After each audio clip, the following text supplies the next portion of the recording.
Hi, everyone. Welcome back. Welcome back to another episode of the Born to Lead docuseries. I'm your host, Dr. Jacqueline Kabay-Harrison. And actually, okay.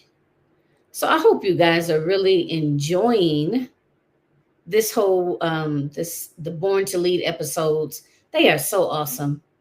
I have to say, everyone I've interviewed has given so much um, just so many tips and tools and just really good feedback. And just let me know what you think of some of the interviews, as well as if you're interested in being interviewed, reach out to me and let's have a conversation and let's get you on the show. So my next guest, oh, let me say this before I go any further. Make sure that you download the app, the Realizing Your Potential TV app is available on various platforms such as Amazon Fire TV, Roku TV, Apple TV. It's available on Spotify and Apple Podcasts. And if you want to check us out on the go, on your mobile, we are in the iOS and the Android App Store. Okay. So make sure you get it from one of those platforms and check us out. All right, so without further ado, I'm going to tell you a little bit about Miss Lynn, who's in the studio that is going to be joining us in just a moment. So, Lynn Power spent most of her 30-year career running and transforming agency brands. Lynn has expertise in transforming organizations from top to bottom, including capabilities, organizational structure, talent, and culture. She recently left the big agency world to launch two brands, which is Masami.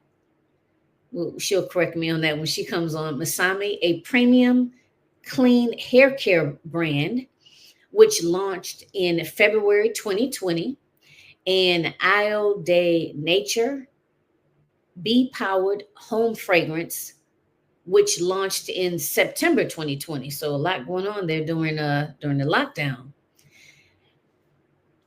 Okay. After battling breast cancer in 2021, she launched the Conscious Beauty Collective, now the Power Beauty Collab. Prior to her entrepreneurial move, Lynn was CEO of J. Walter Thompson, New York, responsible for the flagship office of WPP. I don't even know how to. Okay, you know what? I'll let her talk to you a little bit more about that. It's an iconic agency, so we'll hear about that in a moment. It's the oldest advertising agency in the world. Oh, wow, interesting. Throughout her career, Lynn has had the great fortune of working on some of the world's most well-known brands, including Listerine, we all know Listerine, American Express, Clinique, Hershey's, Pizza Hut, and Wild Turkey. Wow. Okay. Aren't you guys excited? I am so excited. Let's bring Lynn on in. Hi there, Miss Lynn. How are you? Hi, good. Oh, I'm sorry for my long-winded bio. I'm like, oh, well, I have to let her tell you about that. So, okay, it was something that I wasn't sure if I pronounced it correctly, but It was Masami. And you know what? You say it the way almost everyone says it, which is Masami, but we mm, actually named our hair care brand after my co-founder's husband, Masahiro, who's Japanese and found us our main ingredient. So yeah, he's a lovely man, but that's why we call it Masami after Masahiro. okay, all right. And the other thing was, it was the Oh, the responsible one and a half flagship office billion of. dollar agency. Yeah, from Oh, okay. but this is the thing. It doesn't matter because J. Walter Thompson, which was, a very sort of well-known agency back in the Mad Men era. In fact, it was part of that show. If anybody recognizes the name and you watch that show, it doesn't exist anymore. It merged with another company and then merged with another company after I left, and the name has been wiped out. So it's sort of sad because it was the world's oldest ad agency and now it's gone. Mm. But the world moves on. We all move on, right? Yep, we do. So I don't even know where to start because I want to give you an opportunity to elaborate on, anything else you want to share that, that I just read, or maybe something that I didn't read from your bio. I mean, I can certainly, talk to, usually the question people ask me is, well, why did you leave advertising? I mean, you were the CEO.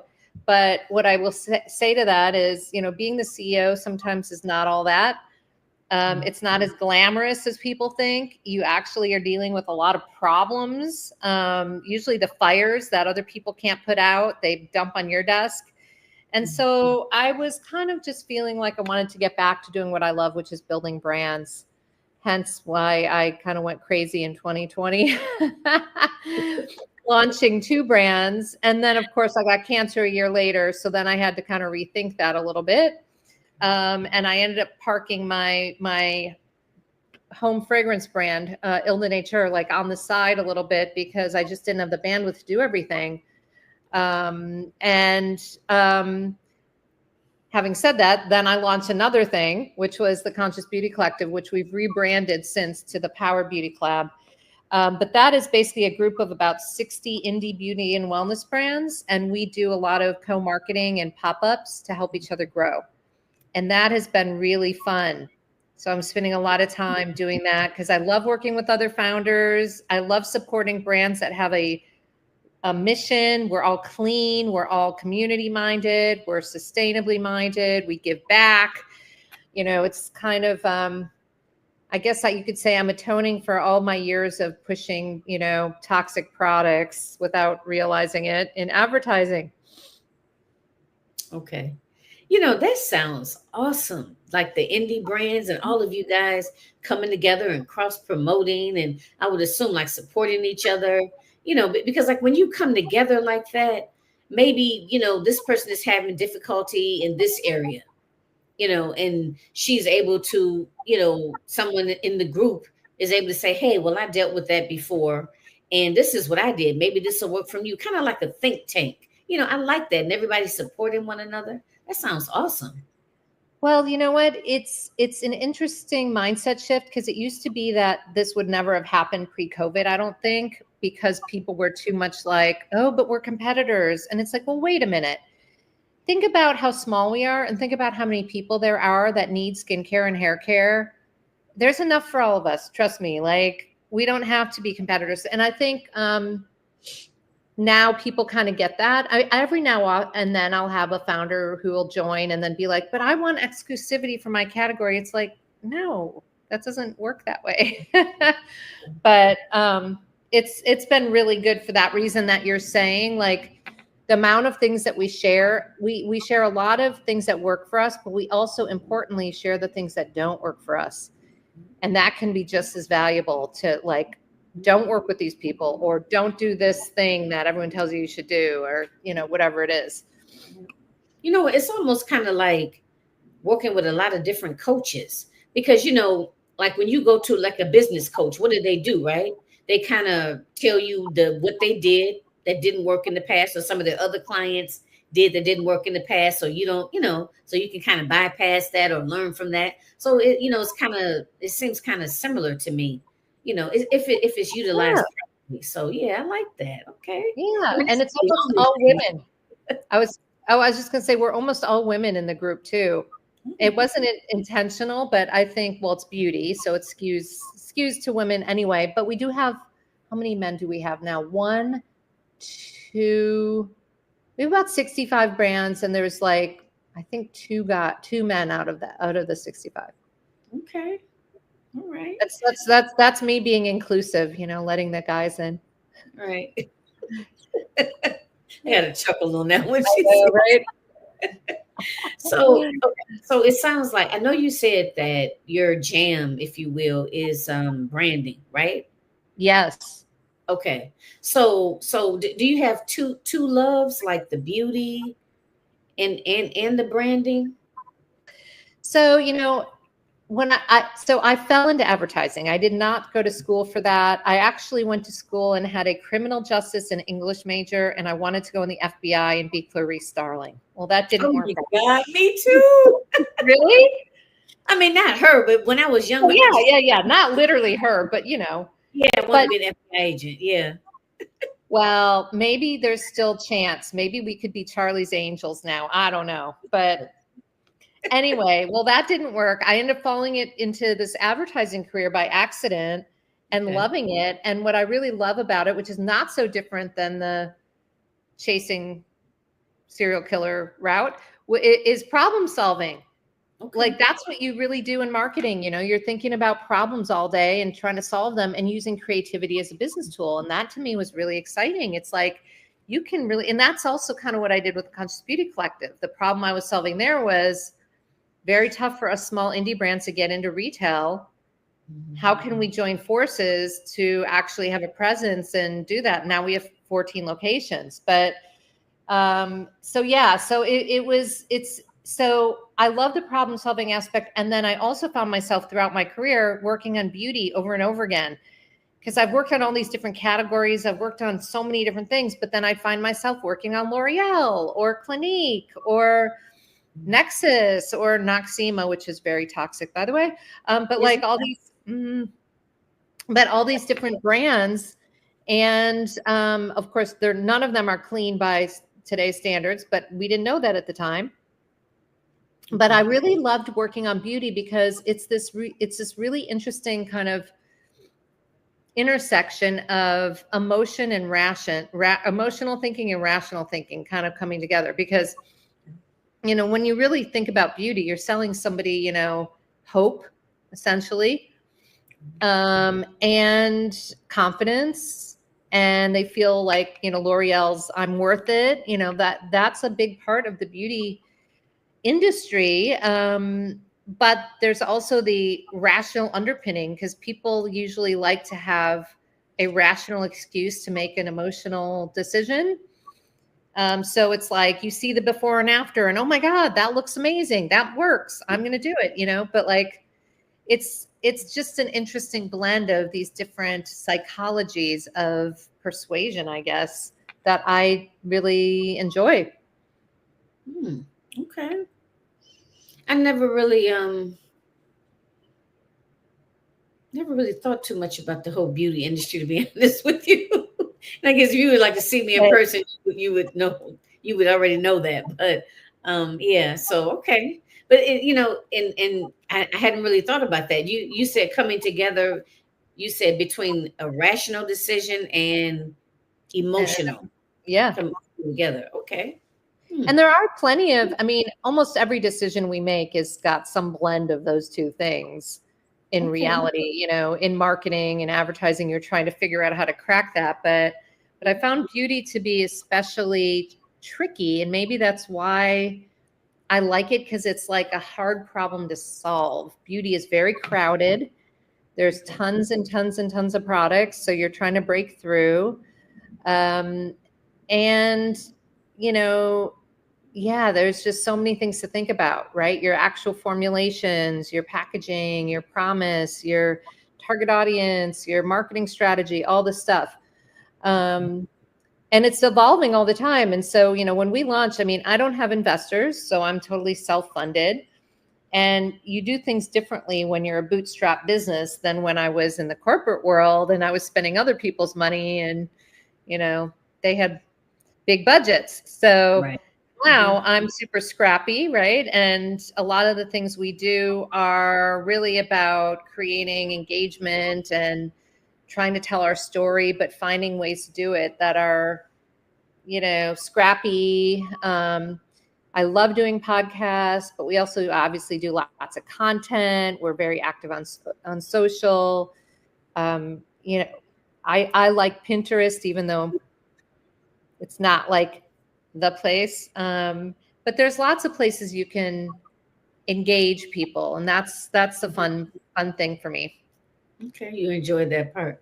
And I liked earlier that analogy when you were talking about being an FBI agent, and you said you like being able to figure things out or problem solve. That's what it was. And then Yeah. you said that's what you do in advertising. I guess it's a problem, and you're trying to figure out how you can solve the audience's pain points, I guess, right? Okay, they're having this, women are, I don't know, losing their hair, let's just say in menopause.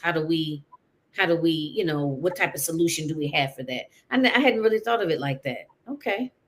I didn't really either until it was a few years ago. And I have a 24-year-old son who always swore he would never get into advertising until he changed his major to data science and then got a job in advertising. So it was really kind of talking to him about sort of when you really peel the onion back of all the thing about the job that really is interesting. I think that's kind of what it is. And now he's finding a similar enjoyment because he's looking at data all day. And it's the same thing. You're trying to find the story in the data, and you're trying to find like something somebody missed, or there's an opportunity, or there's some way to kind of like use the data to move the business forward. And that's kind of fun. Okay. Wow. That's why I love talking to people. That's one of the reasons why I, started off with actually doing a show, because I'm very inquisitive, and I like talking to different people. And just listening, we've only been doing this, now, like 16 minutes, and you've gotten me looking at things differently. And I love that, because everybody brings something to the table, and it's just good to get a conversation going about it. I was actually just glancing here at your bio. I wanted to see because I could have sworn it was something else I wanted to ask.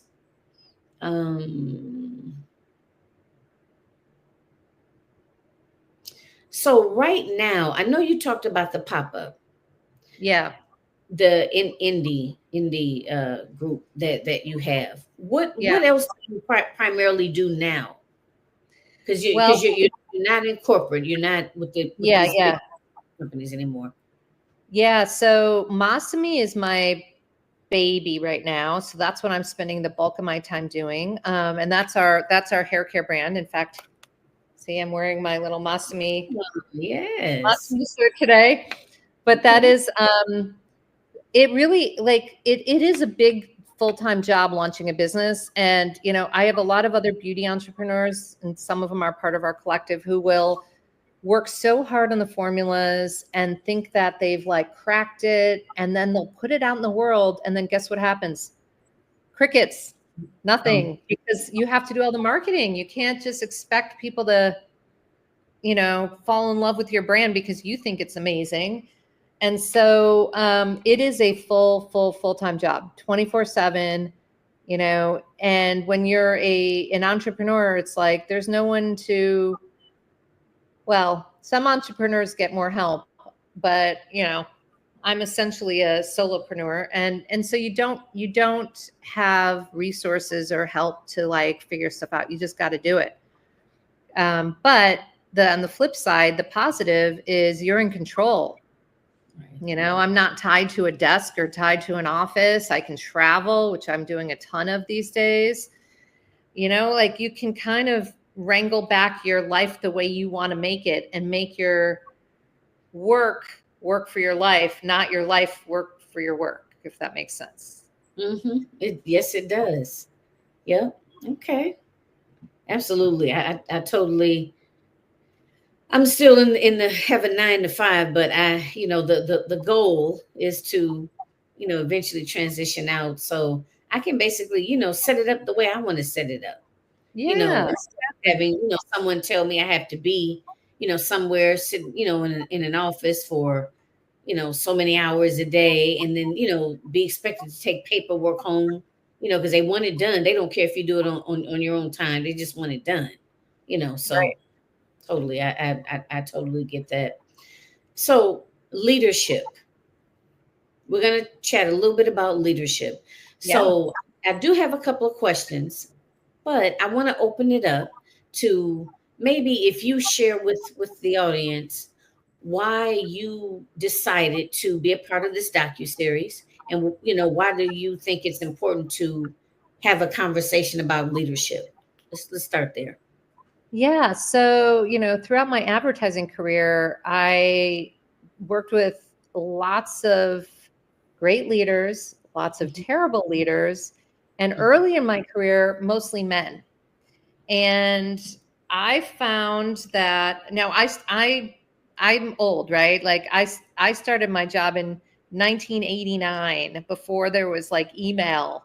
Right. And so, um, I mean, really, it's that we were faxing things. That's what we used to do back in the day. I had to explain that to my children. It's like, no, there were these things called faxes. Right. And our computers were those little Macs that Yep. were like black and white screens. Yep. But anyhow, um, it took me a long time. I'm talking, I was in my mid 30s until I really felt comfortable finding my voice and then being more assertive about communicating what I needed. And also, if you're in a place that's toxic, leaving. Don't put up with it. Like there were a couple jobs where I went in and then it was like I looked around and after I was like, I'm not going to stay here. And I lasted a year and I left.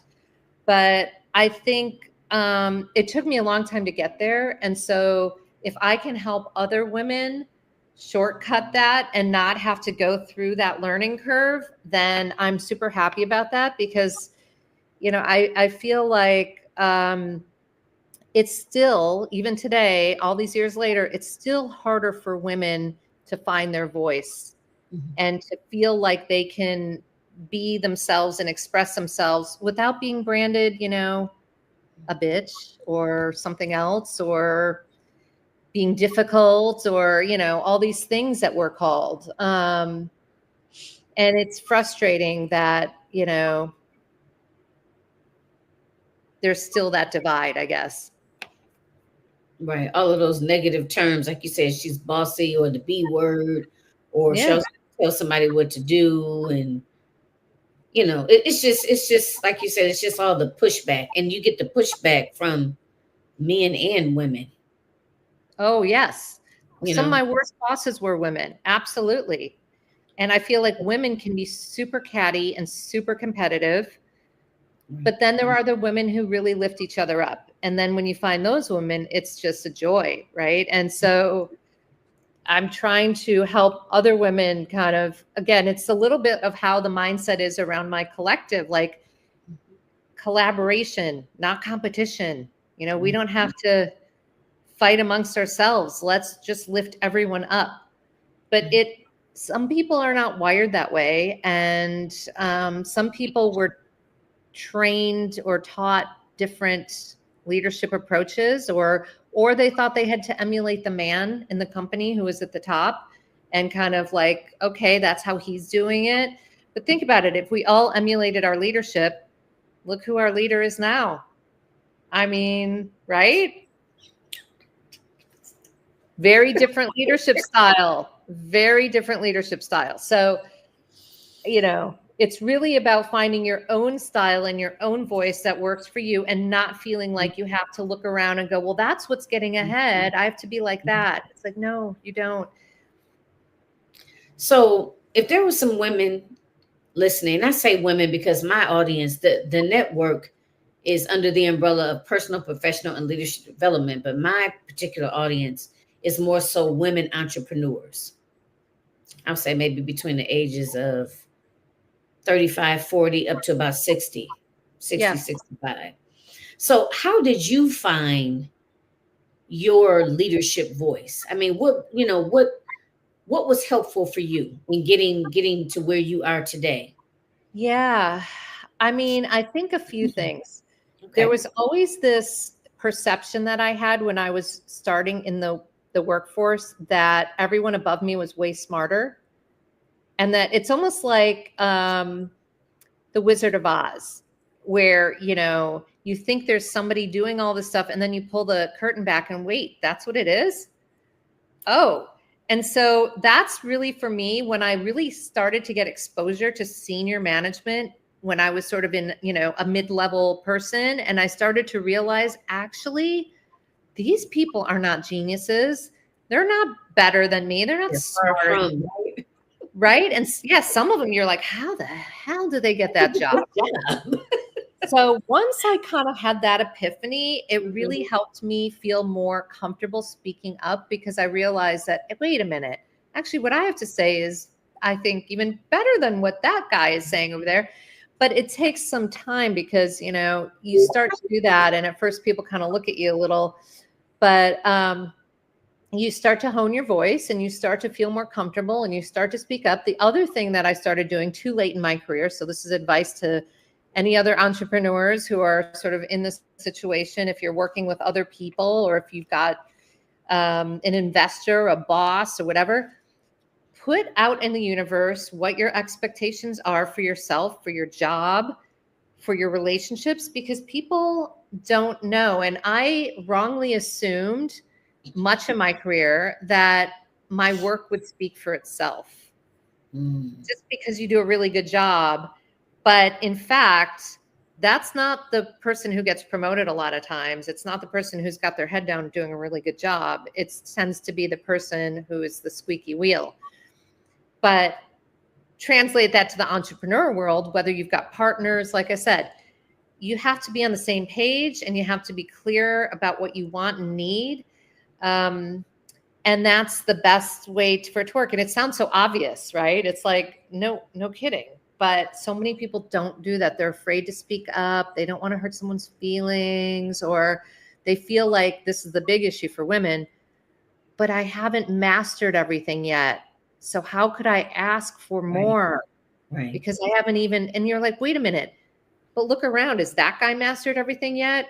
No. And he just got promoted. You know what I mean? Like, that's when I started to realize, wait a minute, this is crazy. Like, you don't have to have it all figured out in order to still be moving in the direction you want to move in.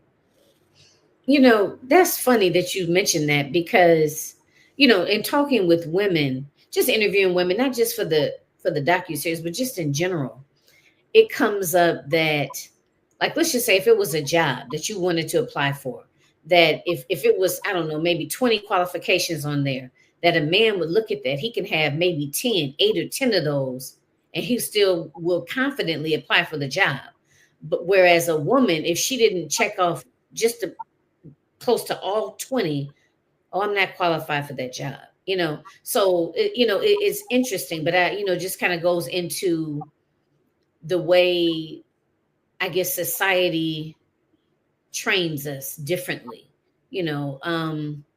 but absolutely, just in terms of the whole confidence piece, is actually, and it's not that you're down in anyone else or anything along those lines, but it's just your confidence and your abilities is increasing, and like you said, you kind of expected it to be some sort of magical kingdom, if you will, like this is the leadership kingdom, Right. but you pull the curtain and it's like, what? This is this is it. You know what I mean? And it's just, like actually kind of learning that these are just everyday people, making, sometimes good choices, sometimes not so good choices. But so it's interesting because let me just say this real quick. Yeah. This came up on my last interview, and I was out, sometimes just depending, I don't ask everyone the same questions, but some ladies that I've spoken with, they say from the gate, they knew, they were going to be a leader and that was just their personality. And then there's others that have just kind of like fell into it and was like, okay, yeah, I got this, so just different ways of, or different pathways all leading to the same place. So for me, coming up, I've always been taught to, like, as a woman, to be seen and not heard, don't say too much, just sit there and look pretty, that kind of thing.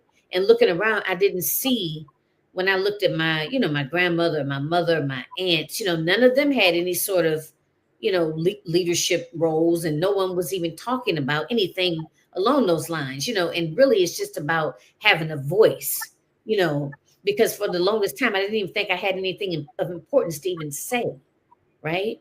Much less have a podcast and people actually listen to it and get something out of it, right? So that was a whole journey, so, but I think it speaks a lot to the way women oftentimes are socialized. And I'm not getting into other parts of the world. I don't know. I'm just talking about here. Yeah, exactly. Because that's what I know. That's what I've experienced. but it's a totally different mindset in terms of women and leadership, which is why I do this docu-series, because I think it's so important to have these conversations and to realize that we're leading already. you know we're like the number one multitaskers. I mean, come on. And I think there's a lot of different leadership qualities that we don't even really look at as leadership qualities, much less, trying to, fine tune them and, really make it work for us, take advantage of it. I mean, I think during COVID, empathy became one of those leadership qualities that people needed, right? Mm. Because, you're having to deal with a lot of stuff that we hadn't gone through before, but it feels a little bit like we forgot that already. Here we are, you know what I mean? Like those skills for leaders that were more soft skills that women tend to be better at, and I think are really important in today's world. It feels a little bit like we're sort of not learning our lesson very well, but hopefully we'll get back there. But the other thing I want to mention is I'm a learned extrovert, and I think a lot of people who are more introverted in nature, which I am, and I was growing up for years. I mean, if I had to do a presentation in my class at school, I would break out in hives. My voice would shake. I would be mortified. I would try to call in sick that day. My mother usually wouldn't let me, but there are a lot of people who can probably relate to that. Like, I just wasn't comfortable. And it took me a long time to feel comfortable. But then once that switch clicks and you train yourself to kind of be more extroverted and to push yourself and to put yourself out there, it gets easier and easier and easier and easier. And so if you are someone listening and you're just like, oh, I'm not comfortable putting my face out there, I'm not comfortable doing interviews, I'm telling you, don't listen to that voice. You can start with, I love podcasts because it's a conversation. Like we're just having a great conversation, right? And it's not stressful, and it's not like anyone's, judgy. And you can also, your material, what you're going to talk about, and it's easy. Okay, very different than maybe doing a keynote in front of, thousands of people on the TED stage, but you don't have to do everything. You can start small. So, because I feel like I have a lot of women who say to me, but you're an extrovert. It was easy. I'm like, no, I'm not actually. And that wasn't at all the case. And I had to learn all this. Okay. So that's just putting that word out there for my other introverted sisters out there who are kind of, cringing in their seats. Look, I cringed a little bit when you talked about those TED Talks. I'm just like picturing myself under the lights with all of those people just looking at me. I would be so nervous if I had to do something like that. I don't think I'll ever do that. That to me is even for me, and I've done some big presentations and keynotes before, but it is stressful. And yeah, so now these days I'm like, I'm going to do the things that I enjoy. But I'm also at the point where I'm 57, right? So there are, women listening who are much younger than me who probably have a lot more runway in them to want to do those things. And you should try. You should push yourself. Mm-hmm. Yeah, because you may not get the exact desired result, but you're going to learn from it. You're definitely going to be able to learn from it, even if to learn what to do more of, or maybe what to do less of. It's going to be a learning experience. Well, I will tell you a very quick story. Is in was it my first job? My second job, I had a boss who was an incredible boss, and he saw that I was like a hard worker and I was curious and I was, doing a lot. And he let me basically do all the work, which I loved because I was learning. He would go to the gym and go for long lunches because I'm doing all the work. But there was a big meeting we had with American Express, and he said, you're going to present. It was in front of about 50 people, and it was a 5-minute presentation. It was not a big presentation. I was horrible. Oh, I okay. turned bright red. I couldn't remember what I was supposed to say. I'm not making sense. I'm stammering. And I don't know if you can relate, but if you've ever done a presentation where it was so bad that people are embarrassed to look you in the eye after, that's what happened. It was That's that how bad. bad it was. It was Okay. really bad. I mean, Wow. I'm just even me thinking back to Yeah. that. Oh my Uh-huh. God. But my boss, I said to him afterwards, God, that was really bad. And he goes, yeah, it was. And I'm like, so I'm not going to do that again. And he's like, no, you're doing it again next week. Yes, you are. And I was Yeah. like, what? What do you mean? And he's like, oh, yeah, you're going to get better. Don't worry. It's just one. It's no big deal. You'll get over it and you're going to be better and better and better. And I was like, oh my God, I thought I was off the hook. I thought it was so bad that Uh-huh. was it, like they were just going to go, oh, keep her over there, don't let her do Right. that. But he didn't let me off the hook. And I think that probably Wow. was a pivotal moment in my sort of ability to kind of reach deep inside and like force myself to do something I didn't want to do. Otherwise, I probably would have been very comfortable just staying as in the sidelines, and Mm-hmm. that would have been it. A lot of us are, we're comfortable being it, kind of pulling the strings behind the curtains and just kind of staying there and, like kind of blending into how they say it, just like a wallflower, you know. But wow, that's awesome. So that's hilarious though. You said you just knew that was it for you, huh? He was like, nope, you got one next week.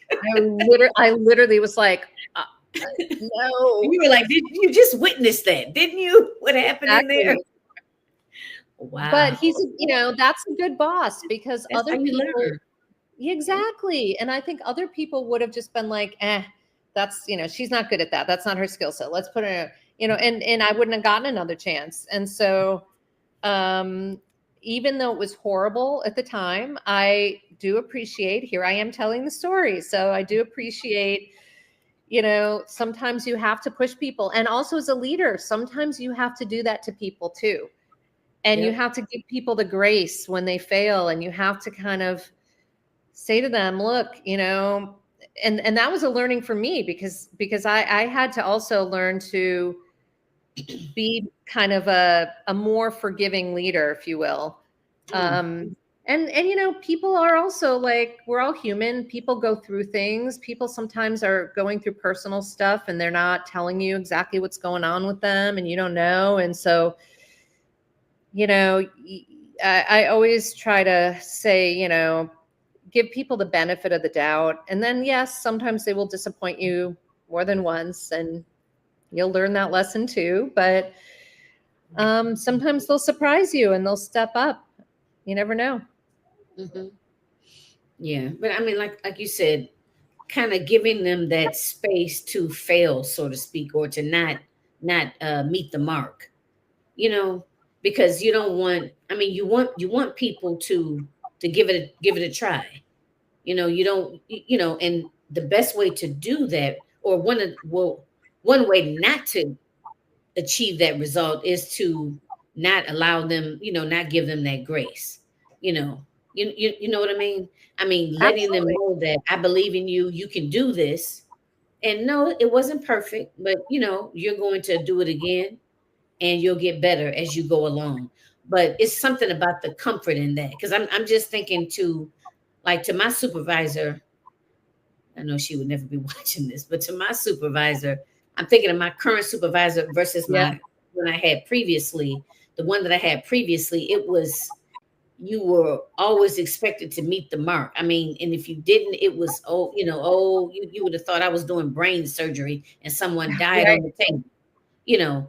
Whereas the supervisor I have now, not that she doesn't have high expectations, but she also understands that you're not going to meet the mark every single time. And it doesn't mean that you're a bad employee. It doesn't mean that you don't want to do better or that you're not trying. It doesn't mean that, and I think that goes a long way. Speaking, kind of piggybacking off of what you shared. Yeah, well, it sounds like you have a better supervisor now. I do. I do. That's good. That's good. So, so Lynn, I'll turn it over to you now. Let us know, what do you want to leave the audience with? Maybe something in hindsight. I'll leave that up to you. And then after that, Yeah, tell them about where they can find you, sure. how they can work with you, things of that nature. I guess if I'm going to leave people with a parting thought, knowing your audience, it's first of all, you have something to say. There's number one. So don't be afraid to say it. But secondly, is don't wait to do what you love. I mean, I was 50. How old was I when I started my brand? 52. And I had investors in the early days when I thought we would get an investor basically say I was too old. I had one investor literally was like, I love everything except you're too old. Like you, and I'm like, dude, this is crazy. This is ridiculous. But my point is like, don't wait. If you've got something you want to do, figure it out. Do it as a side hustle. Start to work it so that you can make your life, going in that direction. Because I guarantee you will be far more fulfilled if you're in a job that you're not loving, but you think that now it's too late. It's not too late. And then as far as where people can find me, I'm easy to find. So Lynn Power on LinkedIn, and you can find me that way. Or Lynn Powered is my social. So I'm there on everything. And then Love Masami is our website, LOVEMASAMI. And Love Masami Hair is our social. Okay. So, yeah. All right. Awesome.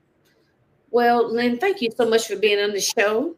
I enjoyed chatting with you, Thank learning you. a little bit about you. And you say you're an introvert, huh? I am. I really Okay. am. You're very easy to talk to. You don't seem like an introvert at all. Like I said, learned. It's all learned. And okay. Well, it's been a pleasure. And Yeah. everyone, thank you for tuning in. Thank you so much for tuning in and, giving us your support. Please check out the other awesome interviews from the Born to Lead docuseries and some of the other content as well. Make sure you give us a nice review, if you want to. If you found some good content, give us a nice review. Again, I'm Dr. Jacqueline Kabay-Harrison. This concludes this is part of the Born to Lead docuseries, which is a component of the A Queens Roundtable show and podcast. We stream every Sunday at 3 p.m. Eastern. Oh, that's so That's cute. hubby. That is so cute. We stream live every Sunday at 3 p.m. Eastern Standard Time. So check us out. And again, if you want to be interviewed, reach out to me. I'm on LinkedIn and Facebook under Dr. Jacqueline Kabay-Harrison. All right, Lynn. So thanks again. And everyone out there, thank you so much for tuning in. And make sure you join us again soon. All right, everyone. Goodbye for now. Bye.